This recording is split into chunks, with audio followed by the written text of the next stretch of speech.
And who do you look to take responsibility to reverse that? I mean, you talked about, countries that may not be big emitters, but are bearing the brunt of that destruction.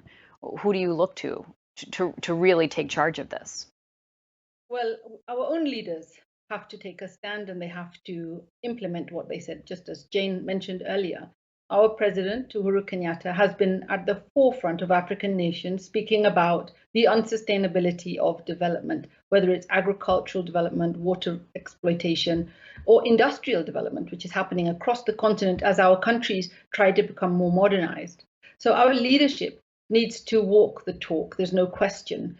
But we also need to go and speak to the global leaders in the world.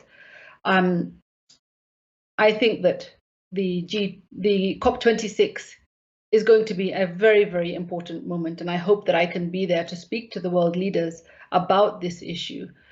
Kenya alone cannot do much when the cause of the climate change is coming from far outside of our nation.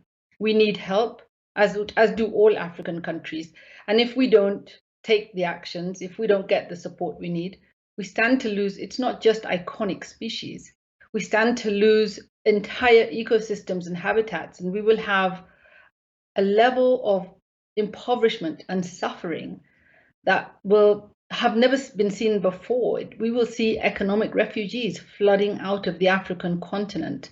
It's in the interest of everyone to really ensure that we don't reach that planetary boundary, that we all take the actions now and that we work together and we listen to each other. Just as when I went to see the elders in the forest, I really understood their complaint, which was that, we've been saving this forest for hundreds, maybe thousands of years.